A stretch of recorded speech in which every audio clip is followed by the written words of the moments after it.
नमस्कार. संघर्ष वृत्तवाहिनीमध्ये आपलं स्वागत. घेऊया ठाणे आणि आसपासच्या परिसरामधील घडणाऱ्या महत्त्वाच्या घडामोडींचा आढावा. कोपरीतील श्री अंबेमा चैत्र नवरात्र उत्सवाच्या 7व्या दिवशी अत्यंत भक्तिमय आणि प्रसन्न अशा वातावरणामध्ये पारंपरिक मंगळागौरीचा खेळ संपन्न झाला. तर रास गरब्याचा देखील महिलांनी जल्लोषामध्ये आनंद घेतला. शेकडो गरबाप्रेमी महिलांनी येथे उपस्थित राहून या कार्यक्रमाचा आनंद घेतला. रात्री उशिरा माहिती व तंत्रज्ञान मंत्री आशिष शेलार यांनी नवरात्र उत्सवाला उपस्थित राहून देवीचं दर्शन घेतलं. यावेळी खासदार डॉक्टर श्रीकांत शिंदे, शिवसेना सचिव संजय मोरे, भाजप जिल्हाध्यक्ष संजय वागुले, माजी महापौर मीनाक्षी शिंदे, मुख्य प्रवक्ते राहुल लोंढे, प्रकाश कोटवानी इत्यादींसह अनेक पदाधिकारी येथे उपस्थित होते. महायज्ञाच्या 7व्या दिवशी उपमुख्यमंत्री एकनाथ शिंदे यांच्या पत्नी लता शिंदे यांनी सांज आरती केली. देवीच्या उत्सवात महाराष्ट्राची सांस्कृतिक परंपरा असलेला मंगळागौर कार्यक्रम देखील येथे सादर करण्यात आला. तर उत्सवाच्या 9व्या दिवशी या ठिकाणी उपमुख्यमंत्री यांच्या मिसेस लता शिंदे यांनी या ठिकाणी उपस्थित राहून भाविकांना महाप्रसादाचं वाटप केलं. तसेच उपमुख्यमंत्री एकनाथ शिंदे यांची देखील येथे उपस्थिती लाभली. दरम्यान रामनवमी असल्याने येथे देवीचा जागरातही रामनामाचा जल्लोष सुरू असल्याचं पाहायला मिळालं. नागरिकांनी मोठ्या संख्येने येथे उपस्थित राहून या महाप्रसादाचा आनंद घेतला. 9 दिवस या ठिकाणी देवीची प्राणप्रतिष्ठापना, नवकुंडात्मक सहस्रचंडी याग, महाआरती करून नवमीच्या दिवशी हजारो भक्तांना या ठिकाणी महाप्रसादाचं वाटप करण्यात आलं. उभयंतांनी 108 प्रदक्षिणा घालून श्री अंबामाची आराधना केली. या प्रसंगी खासदार डॉक्टर श्रीकांत शिंदे, उपमुख्यमंत्र्यांचे वडील संभाजी शिंदे, शिवसेना सचिव संजय मोरे, जयप्रकाश कोटवानी इत्यादींसह अनेक मान्यवर येथे उपस्थित होते.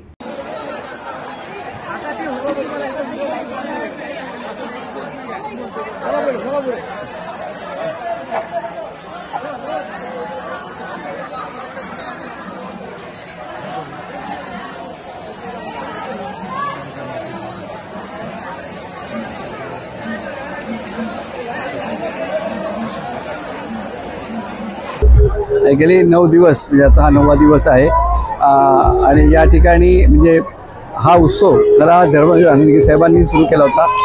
मध्यंतरी त्याला जसा म्हणजे काही 4-5 वर्ष त्यामध्ये खंड आला होता, परंतु नंतर दिघे साहेबांचा हा उत्सव आपले सन्माननीय मुख्य नेते, शिवसेना मुख्य नेते आणि उपमुख्यमंत्री शिंदे सुरू केला आणि तो आज तागायत सुरू आहे. आणि प्रत्येक वर्ष म्हणजे म्हणतो आपण की प्रत्येक वर्षी म्हणजे जो लोकांचा उत्साह आहे आणि भक्तगणांचा जो एक रीग आहे ती वाढतच चाललेली आहे. आणि त्याचं नियोजन करताना जशी हे होतं आहे कारण जागेच्या अभावी, परंतु जो लोकांचा प्रतिसाद आणि लोकांचं म्हणजे एकंदरीत जी काही उत्साह आहे तर त्यामुळे नियोजन करताना आम्हाला बिलकुल म्हणजे आम्हाला अडचण येत नाही. आणि आज रामनवमीच्या निमित्ताने जसं तर आपला दोन्ही वेळेस प्रसाद असतोच, परंतु आज रामनवमीच्या निमित्ताने आज महाप्रसादाचं मला आयोजन केलेलं आहे. आणि आज पूर्णाहुतीचा कार्यक्रम होईल आणि उद्या विसर्जन मिरवणूक आहे. तर आपल्या माध्यमातून सर्व आपल्या देवीच्या भक्तांना आम्ही उद्याच्या मिरवणुकीस सहभागी होण्याचं आपल्याला निमंत्रण देतो. आणि त्याचबरोबर आज रामनवमीच्या सर्व देवी भक्तांना आणि राम भक्तांना शुभेच्छा. धन्यवाद. ठाणे महानगरपालिकेचे मालमत्ता कर म्हणजेच प्रॉपर्टी टॅक्स भरण्याचे आवाहन.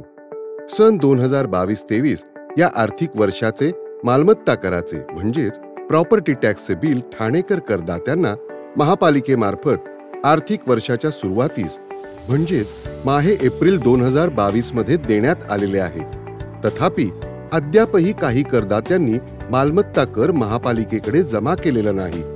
सध्या आर्थिक वर्षाचा अंतिम टप्पा सुरू झाला आहे. मालमत्ता कर वसुलीसाठी महापालिकेतर्फे कडक कारवाई हाती घेण्यात आली आहे. या अंतर्गत जंगम मालमत्ता, टीव्ही, फ्रीज, वाहन व इतर जप्त करणे तसेच स्थावर मालमत्ता वॉरंट बजावून जप्त करण्यात येत असून मालमत्तेचा जाहीर विक्रीद्वारे लिलाव करून कराची रक्कम वसूल करण्यात येत आहे.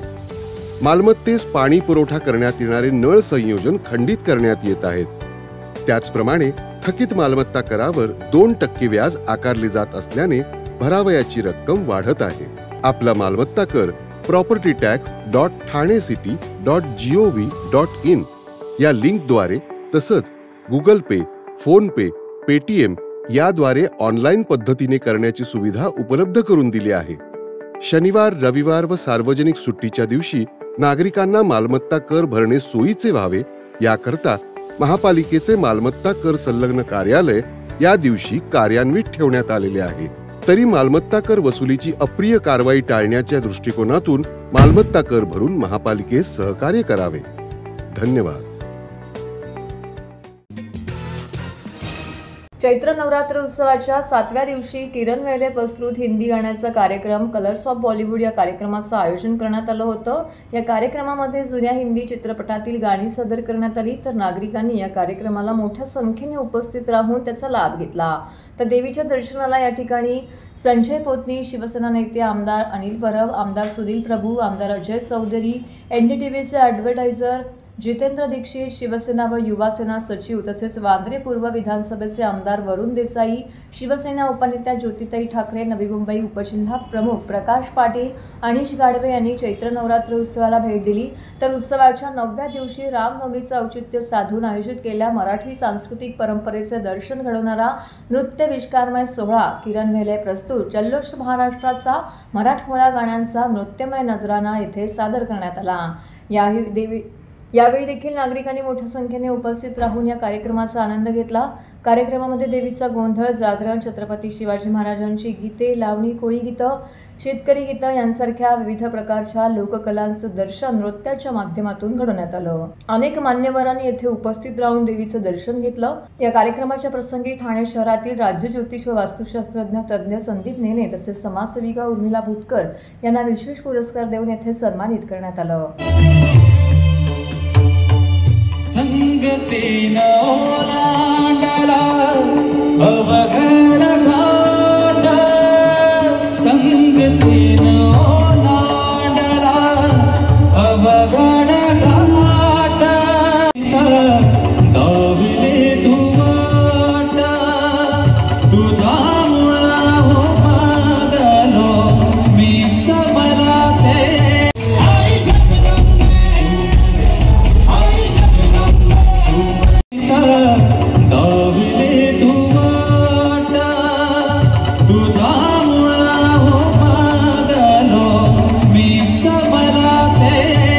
गाण्यातून अनेक दिघे साहेबांचा उल्लेख झाला, तर त्यांच्याच हाताने केली गेलेली देवीची आरती आणि देवीचं नामस्मरण आज इथं आपण सगळेजण मिळून करू.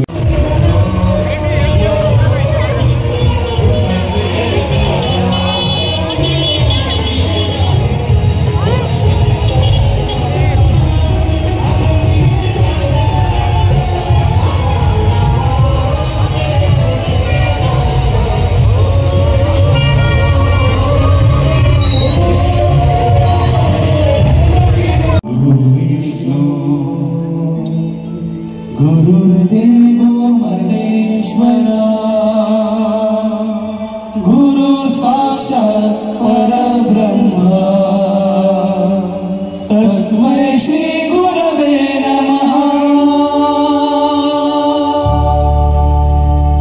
गुरु माझा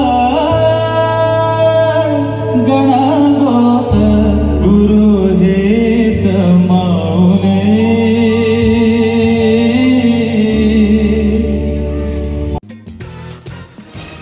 आमदार आपल्या भेटीला उपक्रमाद्वारे आमदार संजय केळकर हे ठाणेकरांच्या विविध समस्यांचा ऑन दी स्पॉट निपटारा करतात. सोमवारी भाजपाच्या खोपट कार्यालयात आयोजित उपक्रमांमध्ये नागरिकांनी शिक्षणापासून ते सुरक्षेपर्यंत, सफाईपासून ते निवासापर्यंतच्या 50हून अधिक तक्रारींची निवेदनं सादर झाली. यावेळी सोबतच कोकण पदवीधर मतदारसंघाचे आमदार निरंजन डावकर हे देखील उपस्थित होते. ठाण्याचे आमदार संजय केळकर दर सोमवारी आणि शुक्रवारी नागरिकांच्या समस्या निवारण करण्यासाठी भाजपाच्या खोपट कार्यालयामध्ये उपस्थित असतात. यावेळी केळकर यांनी सोमवारी नागरिकांच्या समस्या ऐकून घेतल्या. यावेळी माजी नगरसेवक सुनेश जोशी, परिवहन सदस्य विकास पाटील, भाजप सरचिटणीस सचिन पाटील, भाजप युवा मोर्चाचे अध्यक्ष सूरज दळवी, विलास साठे, दीपक जाधव, महेश कदम, राजेश गाडे उपस्थित होते. ठाणे महानगरपालिकेअंतर्गत अतिक्रमण, पाणी विषय, एसटी महामंडळ, पोलीस स्टेशन तक्रारी, फसवणूक, शैक्षणिक विषय, सफाई असे विविध विषयांवरील 50हून अधिक निवेदनं यावेळी प्राप्त झाली होती. अधिकाऱ्यांशी दूरध्वनीवरती बोलून काही समस्यांचे निरसन यावेळी करण्यात आलं, तर काही तक्रारदारांचं प्रबोधनही केलं गेलं. यावेळी बोलताना त्यांनी म्हटलं की केवळ निवेदनं घेऊन न ठेवता त्याचा योग्य असा पाठपुरावा प्रशासनाकडे करून नागरिकांना न्याय देण्याचा प्रयत्न येथे केला जातोय. ठाणे मतदारसंघातील विविध परिसरामध्ये घेतलेल्या आमदार आपल्या भेटीला या कार्यक्रमाला उत्स्फूर्त असा प्रतिसाद लाभला असून 40,000च्या वरती नागरिकांशी या निमित्ताने संवाद साधला आहे. नागरिकांना भेटण्यासाठी लोकप्रतिनिधींनी पक्षाच्या जिल्हा कार्यालयात ठराविक वेळेला बसून नागरिकांशी संवाद साधला पाहिजे. आपल्या हक्काच्या माणसाशी बोलत आहोत अशी भावना त्यांच्यामध्ये निर्माण करता आली पाहिजे, असं देखील यावेळी त्यांनी म्हटलं. अनेक प्रकारचे विषय ठिकठिकाणच्या भागातील लोक घेऊन आले, की शिक्षणापासून ते सुरक्षेपर्यंत आणि सफाईपासून ते निवासापर्यंत अनेक समस्या लोकांना भेडसावत आहेत. काही वेळेला निरनिराळ्या खात्यातले अधिकारी जे आहेत ते उन्मत्त आहेत, मस्तवाल आहेत, ते त्यांना उभं पण करत नाहीत, गरिबाला त्या ठिकाणी खेटे मारायला लावतात. काही चांगले अधिकारी पण असतात, ते ताबडतोब काम देखील करतात. त्याच्यामुळे जे करणारे नाहीत त्या प्रशासनातल्या अधिकाऱ्यांना देखील आमच्या माध्यमातून आम्हाला योग्य त्या पद्धतीने सांगायला लागतं. पण समस्यांचं निराकरण करणं हे आमचं काम आहे, कर्तव्य आहे. त्यांना विश्वसनीयता वाटते म्हणूनच शेवटी ही मंडळी जी आहे ती आमच्या या उपक्रमामध्ये येत असतात आणि त्यांना पूर्णपणे समाधानी करण्याचा प्रयत्न जो आहे तो आम्ही या माध्यमातून करत असतो. केवळ निवडणुकीला आपण एकदम प्रकट व्हायचं त्या ठिकाणी आणि लोकांकडे भेटायला जायचं, या माध्यमातून आपल्याला हजारो लोकांची भेट घेता येते. आणि केवळ एका ठिकाणी बसून नाही. समजा आज आम्ही खोपट कार्यालयात सोमवार आणि शुक्रवार बसतो, आमच्या वैयक्तिक कार्यालयातही आम्ही 10 ते 12 उपस्थित असतो आणि त्याच्या पलीकडे जाऊन प्रत्यक्ष त्या ठिकाणी वस्तीमध्ये किंवा गृहसंकुलामध्ये देखील आमदार आपल्या भेटीलाच्या माध्यमातून रहिवाशांना, नागरिकांना आमचा भेटण्याचा उपक्रम असतो आणि त्या माध्यमातून या भागामधल्या रहिवाशांना देखील एक दिलासा मिळतो त्या निमित्ताने की लोकप्रतिनिधी आपल्याकडे येतोय, बोलतोय, प्रयत्न करतोय. काही वेळेला समस्या पूर्णपणे सुटतात, काही वेळेला बऱ्याच पाठपुरावा करायला लागतो, पण प्रयत्न करणं देखील आपला फायदा असतो. आता आजसुद्धा जवळजवळ शेकड्यांनी लोक येऊन गेले, आताही येतच आहेत आणि प्रत्येकाचं समस्याचं निराकरण करणं, त्याच्याचबरोबर त्यांचं प्रबोधन करणं देखील गरजेचं असतं. तेही करण्याचा आम्ही या निमित्ताने प्रयत्न करत असतो. ठाणे महानगरपालिका क्षेत्रातील घनकचरा तसेच वाहतूक कोंडीचा विषय गहन झाल्यामुळे ठाणे महानगरपालिका क्षेत्रातील नागरी सुविधांची कामं वगळून इतर सर्व बांधकामांना स्थगिती द्यावी तसेच सदर विषयावरती विचारविनिमय करण्याच्या उद्देशाने सर्वपक्षीय बैठकीचं आयोजन करावे अशी मागणी ठाणे शहर काँग्रेस अध्यक्ष विक्रांत चव्हाण यांनी पत्रकार परिषदेमध्ये केली आहे. या संदर्भातील निवेदने मुख्यमंत्री देवेंद्र फडणवीस, उपमुख्यमंत्री अजित पवार, एकनाथ शिंदे, महाराष्ट्र राज्याचे सचिव तसेच विरोधी पक्षनेते भास्करराव जाधव इत्यादींना दिली आहेत. सध्या ठाणे महानगरपालिका क्षेत्रात कचरा व्यवस्थापनाची गंभीर समस्या उद्भवली आहे. अलीकडेच टिकुचिनीवाडी परिसरात मुल्लाबाग येथे महापालिका प्रशासन व तेथील नागरिक यांच्यामध्ये वाद उद्भवला होता. ठाणे शहर परिसरात ठिकठिकाणी कचऱ्यावरून स्थानिक नागरिक व प्रशासन यामध्ये संघर्ष होताना दिसत आहे. घनकचरा व्यवस्थापन नियम 2016 मधील तरतुदींनुसार शहरातील अनधिकृत व अधिकृत व्यावसायिक व्यवस्थापन व आस्थापना जी दिवसाला 100 किलोपेक्षा जास्त घनकचरा निर्मिती करतात त्या व्यवस्थापनाने स्वतःच्या कचऱ्याचे वर्गीकरण करून ओल्या कचऱ्याची विल्हेवाट स्वतः लावावी असे नियमांमध्ये घालून दिलेल्या तरतुदी म्हणतात. ठाणे शहरात दररोज सद्यस्थितीला 1300 ते 1400 मेट्रिक टन घनकचऱ्याची निर्मिती होते व त्यातील सुमारे 40 ते 45% कचरा हा अधिकृत आणि अनधिकृत व्यावसायिक व्यवस्थापनातून निर्माण होतो अशी माहिती ॲडव्होकेट विक्रांत चव्हाण यांनी पत्रकार परिषदेमध्ये दिली आहे. महापालिकेच्या मंजूर आकृतीबंध आस्थापनाच्या घनकचरा निर्मूलन व्यवस्थापनेसाठी रिक्त झालेल्या जागेंवरती तज्ज्ञ व्यक्तीची तातडीने नियुक्ती करणं गरजेचं आहे. तसेच या सर्व बाबींवरती चर्चा करण्याकरिता व नागरिकांचा लोकशाहीवरती विश्वास अबाधित ठेवण्याकरिता आयुक्तांनी ठाणे महानगरपालिकेच्या नरेंद्र बल्लाळ सभागृहात सर्वपक्षीय बैठकीचं आयोजन करावे अशी विनंती शहर काँग्रेस अध्यक्ष विक्रांत चव्हाण यांनी केली आहे. घनकचऱ्याचा प्रश्न गेल्या 2 महिन्यापासून ज्वलंत झालेला आहे, गंभीर झालेला आहे.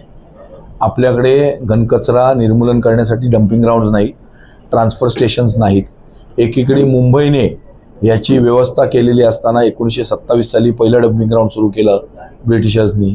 दुसरं डम्पिंग ग्राउंड 1964 साली महानगरपालिकेने मुंबईच्या केलं देवनारला.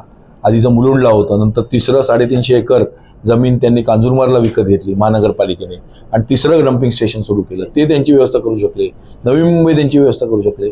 परंतु ठाणे महानगरपालिका सपशेल अपयशी ठरलेली आहे गेल्या 35-40 वर्षामध्ये. ट्रान्सफर स्टेशन नाहीत, डम्पिंग ग्राउंड नाही. जेव्हा मुंबई ठाणं वाढत नव्हतं वाढलेलं नव्हतं तेव्हा जागा भरपूर होत्या आणि आता जागा नाही. तेव्हा जागा असताना जर केलं असतं तर ही परिस्थिती उद्भवलेली नसती यांनी. आणि त्याच्यामुळे आज ही परिस्थिती उद्भवलेली आहे. जागाच नाही, जागा संपलेल्या आहेत. DP निर्माण झालेलं आहे, लोकसंख्या वाढते, गाड्यांची संख्या वाढते, वाहतूक कोंडी होते, वाढणाऱ्या लोकसंख्येतून हे कचरा निर्मिती होते. अनधिकृत मॉल्स, हॉस्पिटल्स, हॉटेल्स, लॉन्स, लग्नाचे हॉल्स या सगळ्यांमधून 100 टनपेक्षा जास्त कचरा निर्मित होतो. कचरा अधिनियमामध्ये 2016 मध्ये लिहिलेलं आहे की ही जी 100 किलोपेक्षा जास्ती कचरा निर्मिती करणारी व्यवस्थापन आहेत त्यांचा कचरा उचलायचा नाही असं नियम आहे. त्यांनी त्यांच्या कचऱ्याचं निर्मूलन करायचं आणि कचरा वर्गीकरण करायचं. असं असताना फक्त तिकडेच कचरा उचलला जातो. त्यांच्या दिमतीलाच गाड्या बांधलेल्या आहेत. 1300-1400 टन कचरा निर्मिती होते, त्यातला 600 टन त्यांचाच असतो आणि तेथे गाड्या जास्त लागलेल्या असतात. नागरिकांचा कचरा उचलला जात नाही. आता हे ट्रान्सपोर्टेशन नवीन सुरू केलं आहे तर तुम्ही CP तलाव सारखे 6 माळ्याचे तिथे कचरा हे करणार का? माझं तर म्हणणं आहे हा कचरा सगळ्या लोकप्रतिनिधींच्या समोर नेऊन टाकावा, आमच्या दारासमोर पण टाकावा, म्हणजे लोकप्रतिनिधींना कळेल. आणि आयुक्तांच्या तिथे महापालिकेच्या अधिकाऱ्यांच्या समोर पण थोडा नेऊन टाकावा घरासमोर, म्हणजे त्यांना कळेल तिथे 2-2 माळे निर्माण झाले की काय कचऱ्याचा भय असतो. कचऱ्यामुळे आरोग्य धोक्यात आलेलं आहे, वाहतूक कोंडीमुळे आरोग्य धोक्यात आलं. त्याच्यामुळे वाहतूक कोंडी पण झालेली आहे या बांधकामांमुळे. आणि म्हणून आमची मागणी आहे की अनधिकृत बांधकामं निष्कासित करण्यासाठी टास्क फोर्स नेमावा. ही बांधकामं सध्या स्थगिती द्यावी. ही जेवढी बांधकामं अधिकृत चालू आहे त्याला स्थगिती द्यावी. फक्त इन्फ्रास्ट्रक्चरचे प्रोजेक्ट्स लवकरात लवकर संपवावे आणि तोपर्यंत सगळ्या क्लस्टर असेल, रेंटल असेल, ही नवीन बांधकामं असतील, अनधिकृत बांधकामं तर SRP मागवा आणि तोपर्यंत थांबवा आणि सर्वपक्षीय बैठकीचं आयोजन करा आणि कचरा निर्मूलनासाठी एक तांत्रिक अधिकारी आकृतीबंधमध्ये जो तरतुदी केलेल्या आहेत तो नेमा. ही काँग्रेसची प्रमुख मागणी आहे. आरंभ प्रतिष्ठानतर्फे उदय नव्या आशेचा सर्वधर्म समभावाचा आयोजित मुलुंड नगरीत प्रथमच भव्य दिव्य अशा चैत्र नवरात्र उत्सवाचं आयोजन करण्यात आलं. शक्ती आणि भक्तीचे प्रतीक असलेल्या या दुर्गा देवीने महिषासुराचा वध केला होता. त्यामुळे चांगल्याचा वाईटावरती विजय मिळवण्याचा हा दिवस आहे. देवी आपल्याला सहनशीलता आणि अन्यायाच्या विरुद्ध उभं राहण्याची शक्ती देते. अशा या देवीची उपासना करण्यासाठी देवीची 9 दिवस यथासांग पूजा केली जाते. त्यामुळे यश, धन आणि कीर्तीमध्ये वाढ होते, संकटावरती मात करता येते. देवीच्या आगमनाने आसपासच्या परिसरात मांगल्याचं वातावरण निर्माण होतं. यासाठीच आरंभ प्रतिष्ठानचे अध्यक्ष महेश कांबळे, सचिव संजय सोनार, कोषाध्यक्ष संजीव नागवेकर, उपकार्याध्यक्ष योगेश माने, सहसचिव अमोल सुर्वे या सगळ्यांनी मिळून यावर्षी प्रथमच मुलुंड पूर्व येथे नवरात्र उत्सवाचं आयोजन केलं होतं. यावेळी विविध सांस्कृतिक कार्यक्रमाचं आयोजन देखील इथे करण्यात आलं होतं.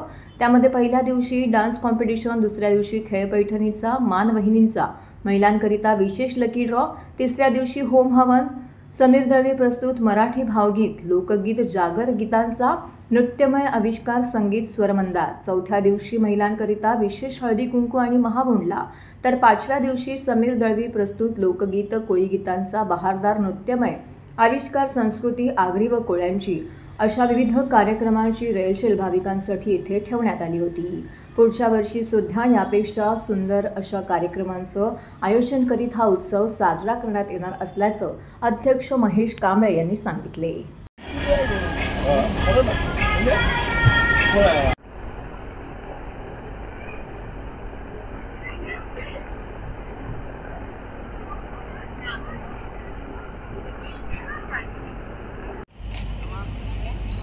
मी दान मागते, गोंधळ मांडिते ग आई, गोंधळ मांडिते. आईच्या नावाचा गोंधळ मांडिला, गोंधळाला ये आई, गोंधळाला ये आई, गोंधळाला ये.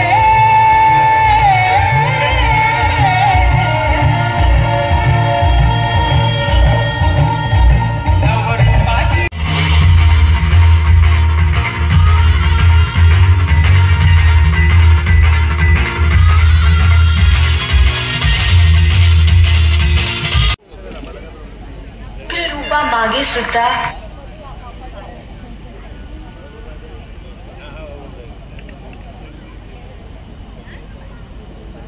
आम्ही आरंभ प्रतिष्ठानच्या माध्यमातून शक्ती आणि भक्तीचं जे प्रतीक दुर्गादेवी म्हटलं जातं त्याची आम्ही स्थापना केली 30 तारखे दिवशी. कारण इथे कधी चैत्री नवरात्र हा उत्सव काय असतो हे कोणाला माहिती नसल्या कारणाने आम्ही इथे लोकांचे हे करून, सर्व हिंदू धर्मातली लोक इथे आहेत, मराठी धर्मातले लोक आहेत, त्यामुळे सर्वांनी ठरवून आम्ही मंडळाने निर्णय घेतला की बाबा आपण इथे स्थापना करू. पण लोकांचा सहभाग पण आम्हाला चांगला मिळतो आहे, लोक येत आहे तिकडे. आम्ही होम हवन केलेलं आहे, मग महिलांसाठी विशेष करून भोंडला, त्यांच्यासाठी गरबा वर हे सगळं आम्ही आयोजित केलं होतं. पण मंडळाचं पहिलं वर्ष असल्या कारणाने ठीक आहे, प्रतिसाद मिळतो आहे थोडाफार कमी जास्त प्रमाणात. पण इथे जे आम्ही भाविकांना विनंती करतो इथे की बाबा पुढच्या वर्षी चांगल्या जोमाने आम्ही करू, पण तुमचं साथ सहकार्य लाभलं पाहिजे. तर आम्हाला असं वाटतं की आम्हाला सहकार्य मिळेल, इथे सहकार्य मिळेल, सगळं मिळेल. आता सांगायचं आमच्याकडे असं हे होतं की आम्ही करमणुकीचे कार्यक्रम देखील केलेले आहोत, की ऑर्केस्ट्रा ठेवलेला आहे, भक्तिगीतांचा कार्यक्रम झाला इथे. आता तुम्ही पाहताय समोर भोंडला चालू आहे, महिलांसाठी गरबा देखील झाला होता. असे वेगवेगळे विषयावर आणि कार्यक्रमाची रेलचेल केलेली आम्ही. हवन विशेष करून देवीचा जो हवन व्हायला पाहिजे, होम हवन, ते देखील आम्ही केलेलं आहे. आरती पूजापाठ व्यवस्थित होतं. इकडच्या लोकांसाठी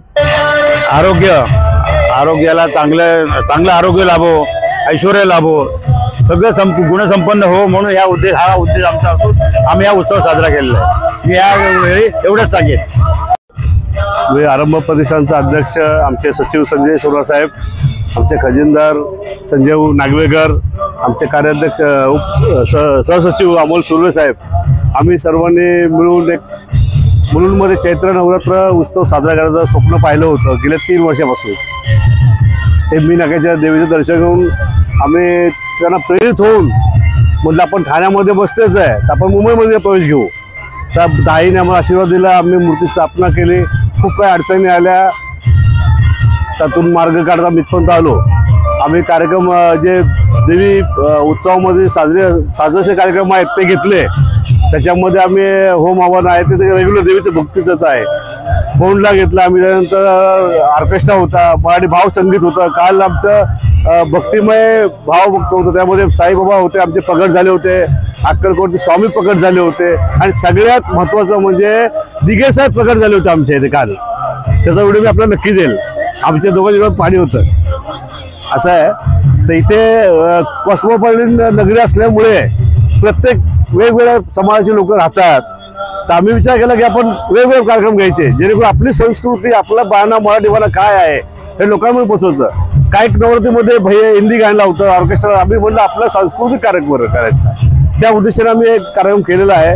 आणि पुढच्या वर्षी आम्ही नक्कीच आपल्याच्या ऊर्जा घेऊन, आपल्याकडनं आम्ही लोकांची ऊर्जा घेऊन आम्ही चांगल्या प्रकारे कार्यक्रम करू, आणि प्रत्येकाच्या घरात आपली देवीचं रूप, देवीचा आशीर्वाद आम्ही आमच्या माध्यमातून द्यायचा प्रयत्न करू. तर हे होतं संघर्ष वृत्तवाहिनीचं आजचं बातमीपत्र. उद्या पुन्हा भेटू याच वेळी याच ठिकाणी ताज्या घडामोडींसह. तोपर्यंत नमस्कार.